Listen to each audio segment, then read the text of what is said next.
तो कहानी की शुरुआत होती है एक गरीब और ईमानदार पुलिस वाले चार्ली से। उसकी जिंदगी एक आम आदमी की तरह चल रही थी।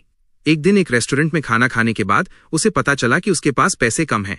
वहां की वेट्रेस इवॉन थोड़ी परेशान होकर बोली, क्या पुलिस वाले मुफ्त में खाना खाते हैं? लगता है मुझे ही बिल भरना पड़ेगा। चार्ली को बहुत शर्मिंदगी महसूस हुई, लेकिन वो ऐसा इंसान नहीं था जो दूसरों से मुफ्त का फायदा उठाए। वो हमेशा खाकर टिप देता था। तभी उसकी नजर अपने वॉलेट में रखी एक लॉटरी टिकट पर पड़ी और उसके दिमाग में एक आइडिया आया। उसने आइवॉन को वो टिकट देते हुए कहा, अगर मैं ये लॉटरी जीत गया तो आधा इनाम तुम्हें दे दूंगा, और अगर नहीं जीता तो कल आकर तुम्हारे खाने के पैसे से डबल पैसे दूंगा। इवॉन को उसकी बात पर यकीन नहीं हुआ, फिर भी उसने मान लिया। किसे पता था कि ये मामूली सी लॉटरी टिकट असल में $64 मिलियन का ग्रैंड प्राइज जीत जाएगी। ये बात जब चार्ली ने अपनी पत्नी को बताई तो वो खुशी से उछल पड़ी। सारे टैक्स और बाकी हिस्सेदारों का पैसा काटकर भी उन्हें $4 मिलियन मिले। ये जैकपॉट उनकी गरीबी भरी जिंदगी को पूरी तरह बदल सकता था। लेकिन चार्ली का मूड ठीक नहीं था, क्योंकि उसे आइवॉन से किया वादा याद था। वो अपनी पत्नी को ये बात बताने से डर रहा था। बहुत सोचने के बाद उसने आखिरकार उसे सब कुछ सच बता दिया। ये सुनकर उसकी पत्नी गुस्से से पागल हो गई। वो अपने पति को अच्छी तरह जानती थी और ये भी कि वो अपना वादा जरूर पूरा करेगा। दरअसल चार्ली बचपन से ही दूसरों की मदद करता आया था, इसीलिए वो बड़ा होकर एक पुलिस ऑफिसर बना जिसका काम लोगों की मुश्किलें हल करना था। वो ब्लाइंड लोगों को सड़क पार करवाता था और अगर कोई महिला लेबर में हो तो उसकी मदद भी करता था। अपनी छोटी सी सैलरी से भी वो गरीबों को पैसे दान करता था और बच्चों से प्यार की वजह से जान जोखिम में डालकर चोरों को भी पकड़ता था। काम के बाद वो बच्चों को बेसबॉल खेलना भी सिखाता था। वो सच में एक सच्चा और अच्छा इंसान था। लेकिन उसकी पत्नी बिल्कुल उसके उलट थी। वो स्वार्थी और बात बात पर लोगों को कोसती थी। यहां तक कि वो अपने सैलून के कस्टमर से भी शिकायत करती थी कि उसका पति बेईमानी से पैसे नहीं कमाता। एक दिन उसकी पत्नी को एक सपना आया। उसने चार्ली से कहा कि वो अपनी शादी की सालगिरह की तारीख से एक लॉटरी टिकट खरीदे। चार्ली को लॉटरी से अमीर बनने का ये तरीका बेवकूफ़ी भरा लगा, लेकिन अपनी पत्नी को खुश रखने के लिए उसने एक टिकट खरीद लिया। जब उसने घर आकर टिकट अपनी पत्नी को दिखाई तो वो बहुत गुस्सा हुई। उनकी शादी की तारीख 27 थी, लेकिन हर साल वो एक दिन पहले 26 को सालगिरह मनाते थे। इसीलिए चार्ली ने 26 नंबर का टिकट खरीदा था, जिससे उसकी पत्नी बहुत नाराज हुई। जैसे ही उसकी पत्नी ने अपनी शिकायतें जारी रखीं, टीवी पर लॉटरी के जीतने वाले नंबर अनाउंस हुए। एक ही पल में उसकी पत्नी का गुस्सा खुशी में बदल गया। लेकिन ये खुशी कुछ ही मिनटों की थी, क्योंकि चार्ली ने उसे वेट्रेस से किए अपने वादे के बारे में बता दिया। उसकी पत्नी, जिसका मूड अभी अभी झूले पर सवार होकर ऊपर गया था, अब एकदम से नीचे आ गया। वो किसी अजनबी के साथ $2 मिलियन शेयर करने को तैयार नहीं थी। उसने चार्ली को प्यार के नाम पर कसम देकर मजबूर किया कि वो झूठ बोले कि वो लॉटरी नहीं जीता। चार्ली बहुत दुविधा में था। अगले दिन जब वो रेस्टोरेंट के सामने खड़ा था तो वो अभी भी तय नहीं कर पा रहा था कि वो अपनी अंतरात्मा की सुने या पत्नी की खुशी की सोचे। तभी उसके एक साथी ने उसे सही काम करने की याद दिलाई, पर आखिर सही क्या था ये उसे अब भी नहीं पता था। इसी उधेड़बुन में चार्ली रेस्टोरेंट में गया। इससे पहले कि वो कुछ बोलता, इवॉन खुद उससे बात करने लगी। इवॉन ने बताया, कल मेरी जिंदगी का सबसे बुरा दिन था।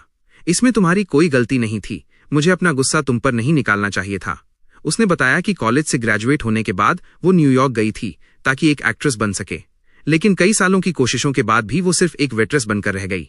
और तो और, कल उसके धोखेबाज पति ने उसकी सारी जमा पूंजी चुरा ली और क्रेडिट कार्ड से $20,000 भी निकाल लिए। वो इतनी गरीब हो गई थी कि तलाक लेना भी उसके लिए एक लग्जरी थी। और जैसा कि कहते हैं, मुसीबत कभी अकेले नहीं आती। कोर्ट से बाहर निकलते ही मूसलाधार बारिश होने लगी और उसका छाता भी टूट गया। घर पहुंचते पहुंचते वो पूरी तरह भीग चुकी थी। उसने जल्दी से एक सूखा सैंडविच खाया और काम पर भागी, लेकिन लेट होने की वजह से उसके बॉस ने 2 घंटे की सैलरी काट ली। सच में आइवॉन का कल का दिन बहुत बुरा था। आज भी उसकी हालत कुछ खास अच्छी नहीं थी। बॉस ने उसे गुस्से में डांटा क्योंकि कल कोई बिना बिल दिए चला गया था और बॉस ने ये पूरा नुकसान आइवॉन के सिर डाल दिया। लेकिन आइवॉन इतनी कमजोर नहीं थी कि कोई उसे आसानी से दबा सके। जब बॉस ने उसे कॉफी लाने को कहा तो उसने चुपके से उसमें सिगरेट की राख मिला दी। इवॉन की मुश्किलों के बावजूद उसकी ये सकारात्मक सोच देखकर चार्ली ने तय किया कि वो अपनी अंतरात्मा की सुनेगा और ईमानदारी का साथ देगा। उसने पहले से ही एक छोटा सा तोहफा तैयार कर रखा था। उसने आइवॉन को ध्यान से पैक की हुई चश्मे की चेन दी। उसने ये तोहफा इसलिए चुना था क्योंकि उसने देखा था कि आइवॉन अक्सर अपने चश्मे नहीं ढूंढ पाती थी और इस चेन से वो उन्हें अपने गले में पहन सकती थी। ये तोहफा पाकर इवॉन की आंखें खुशी से चमक उठीं और चार्ली के प्रति उसका भरोसा बढ़ गया। इसके बाद चार्ली ने एक बार फिर आइवॉन को उसकी किस्मत चुनने का मौका दिया। उसने आइवॉन को 2 ऑप्शन दिए, या तो वो अपने खाने के बिल का 2 गुना पैसा ले या फिर लॉटरी के इनाम का आधा हिस्सा। इवॉन को लगा कि उसकी किस्मत इतनी अच्छी नहीं हो सकती। उसने सोचा कि ज्यादा लालच करना ठीक नहीं है, इसलिए उसने खाने के बिल का 2 गुना पैसा चुना। तब चार्ली ने उसे बताया कि वो $4 मिलियन जीत गया है। पहले तो इवॉन को यकीन ही नहीं हुआ। उसने चार्ली को चिढ़ाना बंद करने के लिए कहा, लेकिन जब चार्ली ने फिर से पक्का किया तो इवॉन अपनी खुशी रोक नहीं पाई और वो जोर से चिल्लाने लगी। वो रेस्टोरेंट में हर किसी से गले मिली और ऐलान किया कि आज दोपहर का खाना उसकी तरफ से मुफ्त है। उसने हर कस्टमर को आइसक्रीम भी खिलाई। रेस्टोरेंट का मालिक जल्दी जल्दी हर चीज का हिसाब लिख रहा था। उसे डर था कि कहीं उसका रेस्टोरेंट दिवालिया न हो जाए। इवॉन को इतना खुश देखकर चार्ली को भी सुकून मिला कि उसने झूठ नहीं बोला। बाहर खड़ा उसका साथी भी उसे देखकर मुस्कुराया, क्योंकि वो जानता था कि चार्ली हमेशा सही काम ही करेगा। लेकिन जब उसकी पत्नी को यह पता चला तो वो चार्ली पर मशीन गन की तरह बरस पड़ी। लॉटरी का पैसा लेने जाते वक्त बस में भी वो लगातार बड़बड़ा रही थी। शुक्र है चार्ली ने इससे निपटने का एक तरीका सोच लिया था। वो अपनी पत्नी की घमंड को अच्छी तरह जानता था। उसने सुझाव दिया कि अवार्ड सेरेमनी में वो खुद स्टेज पर आकर आइवॉन के साथ $2 मिलियन शेयर करने का ऐलान करे। ऐसा करने से वो पूरे शहर के अखबारों में सोने के दिल वाली महिला बनकर छप जाएगी। आखिर $2 मिलियन कोई अजनबी को थोड़े ही देता है। मीडिया के इस प्रचार से वो रातों रात स्टार बन सकती थी और उसे एंडोर्समेंट के ऑफर्स भी मिलने लगते। ये सब इज्जत और नाम $2 मिलियन से कहीं ज्यादा कीमती थे। भले ही उसकी पत्नी जानती थी कि ये सिर्फ एक झूठा वादा है, लेकिन दौलत और शोहरत की लालच में उसने ये बात मान ली। जल्द ही अवार्ड सेरेमनी शुरू हुई। चार्ली, उसकी पत्नी और आइवॉन को रिपोर्टर्स ने घेर लिया। चार्ली की पत्नी ने कैमरों के सामने नाटक करते हुए कहा, मुझे एक अजनबी के साथ $2 मिलियन शेयर करने में कोई दिक्कत नहीं है। इस खबर के अखबारों और टीवी पर आने से $2 मिलियन की बात पूरे अमेरिका में फैल गई। हालांकि अफसोस की बात यह थी कि उसकी पत्नी का स्टार बनने का सपना पूरा नहीं हो सका। उसके सैलून के शैम्पू की एक भी बोतल ज्यादा नहीं बिकी। फिर भी इसका उसके घमंड पर कोई असर नहीं पड़ा। वो सिर्फ सबसे महंगी जगहों पर शॉपिंग करती और सबसे महंगे डिजाइनर कपड़े पहनती। चार्ली एक आज्ञाकारी बॉडीगार्ड की तरह उसके पीछे सारे बैग्स उठाए घूमता। एक दिन जब उसकी पत्नी ने एक महंगा मिंक फर कोट खरीदा तो उस पर जानवरों के अधिकार के कार्यकर्ताओं ने लाल पेंट फेंक दिया। आखिरकार उसे अपने रोजमर्रा के कपड़े पहनकर घर वापस जाना पड़ा। इसके बिल्कुल उलट आइवॉन ने पैसा मिलने के बाद अपने पूर्व पति द्वारा लिया गया सारा कर्ज चुका दिया। फिर उसने वही पुराना रेस्टोरेंट खरीद लिया जहां वो काम करती थी। उसने चार्ली का आभार व्यक्त करने के लिए एक चैरिटी टेबल का नाम उसके नाम पर रखा। इस टेबल पर बेघर लोगों के लिए गर्म खाना परोसा जाता था। ऐसा लगा था कि अब इन दो परिवारों की जिंदगी कभी नहीं मिलेगी। लेकिन एक दिन जब चार्ली एक स्टोर की जांच कर रहा था तो उसने देखा कि सभी ग्राहक बिना हिले डुले खड़े हैं। कुछ लोग आंखों से इशारा कर रहे थे। एक पुलिस वाले की तेज नजर से चार्ली तुरंत समझ गया कि कुछ गड़बड़ है। उसने चोरों को सचेत नहीं किया। इसके बजाय वो कामली स्टोर से बाहर निकला और अपने साथी से बैकअप बुलाने को कहा। फिर वो बेसमेंट से होते हुए स्टोर के अंदर चला गया। अंदर उसने 2 लुटेरों को पकड़ा। उसने एक लुटेरे के सिर पर कैन फेंककर उसे गिरा दिया, फिर दूसरे को जमीन पर गिराकर धर दबोचा। तभी बैकअप पहुंच गया और सभी बंधकों को सुरक्षित बचा लिया गया। इस हलचल में चार्ली की बाईं बाजू में गोली लग गई, जिसकी वजह से उसे जल्द ही रिटायर होना पड़ा। लेकिन कहते हैं ना, बुरे में भी अच्छा और अच्छे में भी बुरा। प्रमुख मीडिया आउटलेट्स ने बहादुर लॉटरी पुलिस वाले ने चोरों को पकड़ा शीर्षक से खबरें छापी और चार्ली रातों रात शहर का हीरो बन गया। मेयर ने खुद उसे मेडल से सम्मानित किया। लेकिन अवार्ड सेरेमनी में चार्ली ने कुछ ऐसा किया जिससे उसकी पत्नी का चेहरा उतर गया। उसने $10,000 पुलिस के शहीद अधिकारियों के परिवारों को दान करने की घोषणा की। पैसों को सबसे ज्यादा अहमियत देने वाली उसकी पत्नी के लिए यह खबर किसी सदमे से कम नहीं थी। लेकिन वो चार्ली को अपना फैसला बदलने के लिए मजबूर नहीं कर सकती थी। इसीलिए उसने पैसे को बर्बाद होने से बचाने के लिए अपने घर का रेनोवेशन शुरू कर दिया। उसने चार्ली को सबक सिखाने के लिए उसकी पसंदीदा कुर्सी भी बिना पूछे फेंक दी। शायद उन्हें इस बात का एहसास नहीं था कि पैसे की वजह से उनके विचार अलग अलग हो चुके थे। चार्ली शांतिपूर्ण जीवन जीना चाहता था और दूसरों का ख्याल रखता था। वहीं उसकी पत्नी स्वार्थी थी, जिसके लिए सिर्फ अपना फायदा मायने रखता था। एक दिन उसने फिर से चार्ली को लॉटरी कंपनी की एक याच पार्टी में जाने के लिए मजबूर किया। पार्टी में एक सफेद दाढ़ी वाला बूढ़ा आदमी स्टॉक मार्केट में साल भर में कमाए हुए पैसों की डींगे मार रहा था। उसकी पत्नी को तुरंत पैसों की गंध आ गई और वो उसके पास गई। जब उसने उस आदमी की अहम बातें सुनी तो उसने उन्हें पेपर और पेन लेकर नोट कर लिया। इन पैसे कमाने की योजनाओं में चार्ली की कोई दिलचस्पी नहीं थी, इसलिए वो अकेला डेक पर चला गया। वहां उसने आइवॉन को देर से आते हुए एक टैक्सी ड्राइवर से बहस करते देखा। चार्ली ने मदद करने के लिए याच से उतरकर उसकी मुश्किल हल की, लेकिन तभी याच बिना उनके रवाना हो गई। इवॉन को बहुत बुरा लगा, लेकिन चार्ली को हल्का महसूस हुआ। उसे वैसे भी पार्टियां पसंद नहीं थीं और उसकी पत्नी अमीरों की जिंदगी में खोई हुई थी। उसे चार्ली की कमी महसूस नहीं होगी। तो दोनों ने तय किया कि वो एक साथ डिनर करेंगे। पास में ही एक रोमांटिक शादी हो रही थी। उस खुशी के माहौल ने दोनों को भावुक कर दिया। इवॉन ने बताया, मेरा पति मुझसे बहुत प्यार करता था। वो मुझे अक्सर फूल देता था और हमें महंगे रेस्टोरेंट में भी ले जाता था। लेकिन धीरे धीरे वो झूठा और धोखेबाज बन गया और सिर्फ 3 साल में हमारा प्यार और परिवार टूट गया। ये सुनकर चार्ली को भी अपनी पत्नी के साथ बिताए पुराने दिन याद आ गए। वो हाई स्कूल से एक दूसरे को जानते थे और दोनों का पहला प्यार थे। बड़े होते ही उन्होंने शादी कर ली, लेकिन पता नहीं क्यों वो दो लोग जो कभी एक दूसरे से जुदा नहीं हो सकते थे, अब दो समानांतर रेखाओं की तरह दूर होते जा रहे थे। शायद रात बहुत खूबसूरत थी या फिर दो दुखी आत्माएं अकेली थीं। जब सॉफ्ट म्यूजिक बजा तो आइवॉन ने अचानक चार्ली को डांस के लिए इनवाइट किया। जैसे ही वो करीब आए, उनके बीच एक अनजाना सा रिश्ता पनपने लगा। लेकिन दोनों अपनी सीमाएं जानते थे। वो जानते थे कि वो सिर्फ राहगीर हैं और उनकी दोस्ती ही बहुत है। चार्ली खुद को यकीन दिला रहा था कि थोड़ा और समय मिलेगा और उसकी पत्नी के साथ उसका रिश्ता पहले जैसा हो जाएगा। लेकिन इस समय उसकी पत्नी पैसों के भ्रम में डूबी उस बूढ़े आदमी के साथ बातों में लगी हुई थी। जब याच किनारे पर लगी और चार्ली उसे लेने आया तो भी वो उस बूढ़े आदमी को मुस्कुराना नहीं भूली, क्योंकि चार्ली ने पिछली रात आइवॉन के साथ बाहर जाने का प्लान बनाया था। अगली सुबह दोनों पास के एक स्क्वायर में रोलर स्केटिंग करने गए। चार्ली की शुरुआत बहुत खराब थी। वो एक ढलान से सीधा झील में जा गिरा। ये देखकर आइवॉन जोर से हंसने लगी। इसके बाद दोनों अच्छे इंसानों ने सबवे स्टेशन जाकर लोगों को फ्री राइड्स दी। ये छोटी सी मदद लोगों की थकान को कम कर रही थी। अगले कुछ दिनों में उन्होंने कई और चैरिटी के काम किए। जैसे उन्होंने एक पूरा बेसबॉल फील्ड किराए पर लिया और पड़ोस के बच्चों, दोस्तों और रिश्तेदारों को वीकेंड पर बुलाया। इस काम से गरीब बच्चों में सपने और उम्मीद की एक नई किरण जगी, जिन्हें खेल का आनंद लेने का मौका नहीं मिलता था। लेकिन एक दिन जब चार्ली खुशी खुशी बच्चों को लेकर वापस आया तो उसने देखा कि उसकी पत्नी ने उसके कपड़े बाहर फेंक दिए थे। दरअसल उनके सबवे में किए गए चैरिटी के काम की खबर अखबार में छपी थी। उसकी पत्नी ने यह खबर देखी और तुरंत ये मान लिया कि उन दोनों के बीच कुछ चल रहा है। चार्ली ने लाख कोशिश की, लेकिन उसने कुछ नहीं सुना और गुस्से में चार्ली को नीचा दिखाने लगी। उसने चार्ली को नालायक और इडियट कहकर बुलाया और कहा कि वो जिंदगी भर एक नथिंग ही रहेगा। अपने प्यार के इस तरह के झूठे इल्जामों का चार्ली ने कोई जवाब नहीं दिया, क्योंकि वो जानता था कि वो कौन है और वो कभी बदल नहीं सकता। उसकी पत्नी भी ये बात जानती थी, इसलिए उसने तलाक का प्रस्ताव रखा।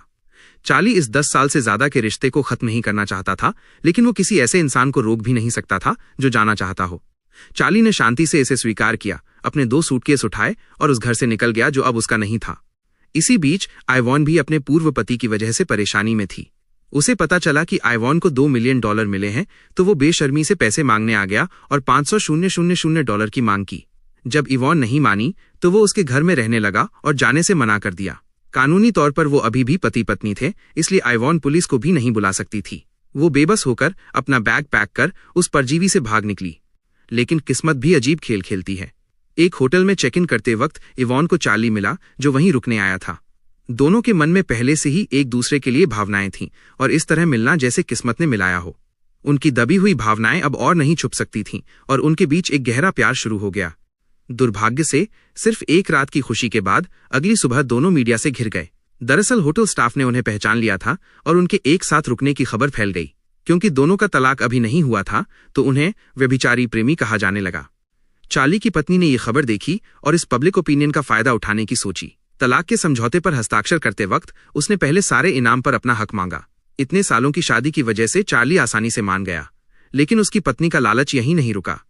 उसने आइवॉन को भी दिए गए $2 मिलियन वापस करने की मांग की और न करने पर मुकदमा करने की धमकी दी। चार्ली को लगा कि उसकी पत्नी हद पार कर रही है, तो उसने गुस्से में उसका हाथ पकड़कर बहस की। दुर्भाग्य से इसका उल्टा असर हुआ। उस पर झूठे हमले का आरोप लगाया गया। कोई समझौता नहीं होने पर मामला कोर्ट पहुंच गया। कोर्ट में चार्ली के वकील ने एक अहम बात उठाई कि लॉटरी के नंबर चार्ली ने खुद चुने थे, उसकी पत्नी की बताई हुई शादी की तारीख के हिसाब से नहीं। इसलिए इनाम चार्ली का था। लेकिन चार्ली अभी भी नासमझ था। वो अपनी पत्नी के झूठे कहानी गढ़ने की क्षमता को कम आंक रहा था। उसकी पत्नी ने साफ साफ कहा, हमारी शादी की तारीख 27 है। लेकिन जिस रात चार्ली ने लॉटरी टिकट खरीदी, मेरे स्वर्गीय पिता मेरे सपने में आए और उन्होंने कहा कि हमारी शादी की तारीख 26 होनी चाहिए। और मैं हमेशा अपने पिता की बात मानती हूँ, इसलिए उस पल से मेरी शादी की तारीख 26 हो गई। ये बात भले ही बेतुकी लगी, लेकिन मीडिया ने इसे एक दिल छू लेने वाली भगवान के आशीर्वाद जैसी कहानी में बदल दिया। पब्लिक ओपिनियन भी पत्नी के पक्ष में होने लगा। फिर पत्नी के वकील ने चार्ली के हिंसक व्यवहार का मुद्दा उठाया ताकि लोगों को लगे कि पत्नी को धमकाया गया था। सच में अगर आइवॉन ने चार्ली के साथ अपने रिश्ते को नकार दिया होता तो शायद वो ये मुकदमा नहीं हारती। लेकिन वो झूठ नहीं बोल सकती थी, क्योंकि वो सच में चार्ली से प्यार करती थी। और इस तरह कई दिनों की पूछताछ के बाद पत्नी को लोगों की सहानुभूति मिली। चार्ली को रिश्ते का धोखेबाज और आइवॉन को घर तोड़ने वाली और पैसों की भूखी लड़की कहा जाने लगा। फैसला साफ था, उसकी पत्नी केस जीत गई। क्योंकि इस मामले ने बहुत ध्यान खींचा था, ट्रायल खत्म होते ही बाहर रिपोर्टर्स की भीड़ लग गई। आइवॉन पब्लिक प्रेशर की वजह से जल्दी से वहां से निकल गई। चार्ली ने उसे कितना भी बुलाया, वो वापस नहीं मुड़ी, क्योंकि वो रिपोर्टर्स की बुरी बातें नहीं सुनना चाहती थी। और चार्ली भी किसी को इवॉन के लिए अपनी सच्ची भावनाओं को गंदा नहीं करने देना चाहता था। कभी लॉटरी गर्ल के नाम से मशहूर आइवॉन अब इस स्कैंडल की वजह से सुर्खियों में थी, और चार्ली ने पहली बार इस शहर की क्रूरता और उदासीनता महसूस की। पब्लिक ओपिनियन उन्हें पूरी तरह डुबो देना चाहता था। इवॉन की चिंता में चार्ली अक्सर आधी रात को उसके दरवाजे पर जाता, लेकिन वो उसे कभी नहीं मिली। एक दिन चार्ली उदास होकर सबवे में बहुत देर तक बैठा रहा और फिर निराश होकर लौट आया। उसे लगा कि उसे उस जाने पहचाने रेस्टोरेंट में जाना चाहिए। जैसे ही उसने दरवाजा खोला, उसने आइवॉन को चांदनी में चुपचाप बैठे देखा। कई दिनों तक आइवॉन को नहीं देखने के बाद चार्ली उसे बहुत याद कर रहा था, लेकिन इवॉन का दिल पछतावे से भरा था। उसे लगा कि अगर वो उसकी जिंदगी में ना आई होती तो चार्ली अपनी पत्नी और $4 मिलियन के साथ खुशी खुशी रह सकता था। लेकिन चार्ली की नजरों में वो $4 मिलियन इवॉन के लिए उसकी भावनाओं से ज्यादा कीमती नहीं थे। इवॉन को इतना प्यार पहले कभी नहीं मिला था, और ना ही किसी ने उसे इतनी मजबूती से चुना था। इसलिए जब उसे चार्ली की सच्ची भावनाएं पता चली तो उसने भी इस रिश्ते को जारी रखने का फैसला किया। उन्होंने शहर छोड़ने और कहीं दूर जाकर नई जिंदगी शुरू करने का भी फैसला किया। लेकिन तभी दरवाजे पर दस्तक हुई, जिसने उनके पल को तोड़ दिया। एक बेघर आदमी बाहर खड़ा था, जिसे पहले की तरह एक गर्म खाना चाहिए था। चार्ली और इवॉन ने बिना सोचे उसे अंदर बुलाया। उसे गर्म खाना देने के बाद दोनों ने एक दूसरे को गले लगाया और एक तरफ हो गए। इसी बीच उस बेघर आदमी ने मौका पाकर कैमरा निकाला और इस दिल छू लेने वाले पल को कैद कर लिया। दरअसल वो बेघर आदमी 10 साल के अनुभव वाला एक मशहूर रिपोर्टर था। उसने ऐसा भेष इसलिए बनाया था ताकि वो आम लोगों की नजरों से सच्ची, दिल को छूने वाली कहानियां ढूंढ सके। और चार्ली और आइवॉन, जो पब्लिक ओपिनियन के तूफान में फंसे थे, अपनी सारी मुश्किलों के बावजूद अपने प्यार और दया को बनाए हुए थे। इस दुनिया में इसे ही तो सच्चा प्यार कहते हैं। भले ही कोर्ट का फैसला नहीं बदला जा सकता था, लेकिन उस रिपोर्टर के सच्चे आर्टिकल ने चार्ली और आइवॉन को निर्दोष साबित कर दिया। ये आर्टिकल शहर के हर कोने में फैला और उनकी प्रेम कहानी ने हर नागरिक के दिल को छू लिया। लेकिन चार्ली और आइवॉन इन सबसे अनजान थे। जब वो इस शहर को आखिरी बार अलविदा कहने और उस यादगार रेस्टोरेंट को देखने आए तो उन्होंने देखा कि वो रेस्टोरेंट खतों से भरा हुआ था और हर खत में थोड़े से पैसे थे। दरअसल उस रिपोर्टर की पुकार पर शहर के निवासियों ने चार्ली और आइवॉन के लिए एक टिप फंड बनाया था। हर कोई मानता था कि एक दयालु शहर को अपने अच्छे लोगों को ठंडा महसूस नहीं कराना चाहिए। अगले 3 दिनों तक दान के लिफाफे लगातार आते रहे। आखिर में कुल दान की राशि $600,000 तक पहुंच गई। आइवॉन ने इस पैसे से अपना रेस्टोरेंट वापस खरीद लिया और चार्ली अपने पुलिस स्टेशन वापस काम पर लौट आया। उसकी पूर्व पत्नी ने याच वाले बूढ़े आदमी से शादी कर ली। दुर्भाग्य से वो बूढ़ा आदमी एक धोखेबाज था। कुछ ही समय बाद वो उसकी सारी संपत्ति लेकर गायब हो गया। उसकी पूर्व पत्नी के पास कोई चारा नहीं बचा और उसे एक नेल सैलून में काम करने के लिए मजबूर होना पड़ा। आखिर में शहर के बीचों बीच एक रोमांटिक हॉट एयर बैलून आसमान में उठा। चार्ली और इवॉन ने हाथ पकड़े हुए शादी के कार्ड फूलों की पंखुड़ियों की तरह शहर के हर कोने में बिखेरे। ये कार्ड हवा में एक साथ घुल मिल गए, जैसे कि खुशी में नाचते हुए रंगीन रिबन। और ये दृश्य न केवल उनके प्यार के गौरवशाली पल को कैद करता है, बल्कि उनकी कहानी को एक क्लासिक प्रेम गीत में भी बदल देता है, जिसे आज भी लोग याद करते हैं और सुनाते हैं।